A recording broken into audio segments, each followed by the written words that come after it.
Salut à tous et bienvenue sur AZ237. Une jeune fille mendiait dans la rue, jusqu'à ce qu'un vieil étranger fasse sa connaissance. Personne ne pouvait imaginer ce qui se passerait suite à leur rencontre. Voici leur histoire. Mais avant de commencer, j'aimerais vous rappeler qu'après avoir regardé cette vidéo, vous pouvez faire un tour sur notre chaîne pour découvrir de nombreuses histoires à la fois incroyables, intéressantes et émouvantes. Et n'oubliez pas de vous abonner à la chaîne et d'activer la cloche de notification si vous êtes nouveau parmi nous. Tout commença le 25 janvier 2014, dans un quartier défavorisé de Manizales, en Colombie, où vivait une jeune femme appelée Elena, dont la vie prit un tournant inattendu à cette époque. Mais nous remonterons beaucoup plus loin, jusqu'en 2004, quand Elena était encore une enfant de 11 ans. Les habitants du quartier disaient qu'Elena avait toujours été pauvre. Sa mère vendait des légumes dans une charrette et elle sortait tous les matins pour gagner leur vie de cette façon. Sa mère chantait toujours pour elle et elle aimait tellement l'écouter. Malheureusement, elle mourut brutalement d'une crise cardiaque et Elena devint orpheline très jeune.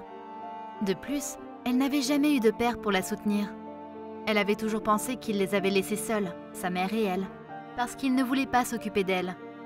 Lorsque tout cela arriva, son grand-père Hector vint la chercher et l'emmena à San Fernando. Il avait certes du mal à joindre les deux bouts, mais il ne voulait pas laisser sa petite fille seule. Très vite, Elena réalisa qu'avec son grand-père, elle traverserait beaucoup de difficultés parce que malgré ses efforts, il ne gagnait pas beaucoup d'argent et parfois, il n'obtenait rien après une journée épuisante. Elle prit alors l'initiative d'aller chanter dans les rues avec un chapeau pour obtenir un peu d'argent pour elle et son grand-père. Au début, c'était très difficile parce qu'elle était trop petite et son grand-père voulait qu'elle continue ses études. Alors il l'inscrivit dans une école publique. Il ne pouvait pas se permettre, ne serait-ce qu'un seul mois de cours privés. Les gens disaient que la fille réussissait bien en classe et qu'elle était très intelligente, qu'elle se démarquait toujours parce que c'était sa façon à elle de remercier son grand-père pour l'effort qu'il faisait d'acheter des fournitures scolaires afin qu'elle puisse étudier. Mais après les classes, elle se rendait sur la place centrale de la petite ville pour chanter. Elle mettait un chapeau par terre afin que les gens qui passaient par là puissent lui donner de l'argent ou alors quelque chose à manger à partager avec son grand-père. Ainsi, les années passèrent, elle grandissait et musicalement parlant, elle se développait beaucoup. Maintenant, elle gagnait un peu plus d'argent. Mais cela la frustrait toujours car, malgré tout le travail qu'elle faisait, ce n'était pas suffisant puisque son grand-père avait l'air plus fatigué et sa santé se dégradait. Un jour, elle décida de demander à son grand-père « Grand-père, qui est mon père? Pourquoi il ne s'est jamais intéressé à moi? Pourquoi il m'a laissée seule avec ma mère ?» Le grand-père ne voulut pas approfondir le sujet et répondit « Mon enfant, cet homme est quelqu'un de riche et il n'a jamais eu à s'inquiéter de rien parce que sa famille possède plusieurs entreprises. » Et comme elle était curieuse, elle demanda « Mais grand-père, comment se fait-il qu'il a beaucoup d'argent et nous ait laissé ma mère et moi dans la misère ?» Et le grand-père répondit « Tu sais quoi, on ferait mieux de ne plus en parler. » Cependant, elle insista « Mais je veux qu'il nous aide parce que tu es malade. » Le grand-père ne voulait pas continuer à l'entendre et l'envoya étudier. D'une certaine manière, elle détestait le fait qu'il évitait toujours le sujet. Un jour, sur la Plaza Bolivar, il y eut une grande foire. Il y avait des stands de vin et de grandes entreprises avec d'immenses vignobles venus y prendre part. Elena s'installa presque au centre de la foire et commença à chanter comme d'habitude. Mais cette fois-ci, elle voulait le faire plus fort pour attirer plus de monde et gagner plus d'argent. En effet, elle eut du succès. Beaucoup de gens qui aimaient sa façon de chanter lui donnaient de l'argent. Mais comme il s'agissait d'un événement quelque peu privé, certaines personnes n'approuvaient pas son comportement et beaucoup voulurent même la mettre dehors. Mais un homme avec un beau costume et une allure imposante apparut et dit « Ne la mettez pas dehors !» Il la prit donc à part et elle le remercia de l'avoir défendu. « Je ne sais pas comment vous remercier, monsieur, pour ce que vous venez de faire pour moi. Je ne voulais pas déranger, je m'appelle Elena et je suis venue ici pour chanter. » Et l'homme lui répondit « Au plaisir, mon nom est Francesco. Et pourquoi tu chantes ici ?» Elle lui répondit « C'est juste que j'aide mon grand-père de cette façon pour que nous ayons à manger, puisque nous vivons dans de mauvaises conditions. Et je dois aussi acheter des médicaments car il est malade. » Elle lui dit beaucoup de choses sur elle et pris de compassion, il dit « Tu sais quoi? Si tu veux, tu peux rester dans mon exposition et continuer de chanter. » Ce qu'elle accepta avec joie. Et bien que sa prestation était totalement improvisée, de nombreuses personnes furent attirées par son chant. À la fin, Monsieur Francesco la paya.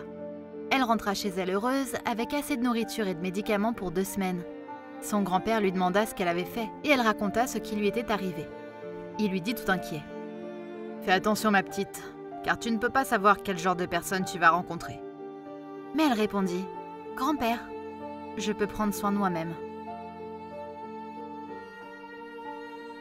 Les mois passèrent. La jeune fille rencontra l'homme de nombreuses fois. Et par coïncidence, presque toujours au même endroit. Car le Magna menait des projets d'une de ses nombreuses entreprises dans les environs. Et cela allait prendre beaucoup de temps. Un jour, elle rencontra à nouveau M. Francesco et remarqua qu'il avait l'air très triste. Elle lui demanda ce qui lui arrivait. Il lui répondit que sa femme avait eu des complications pendant sa grossesse et que son enfant n'avait pas pu terminer sa gestation. « J'ai toujours voulu avoir un enfant, mais je n'ai pas pu. C'est arrivé il y a quelque temps, mais cela m'affecte encore. Je donnerais n'importe quoi pour en avoir un. » Elena lui répondit sans le vouloir. « J'ai toujours voulu rencontrer mon père, mais je ne l'ai jamais connu.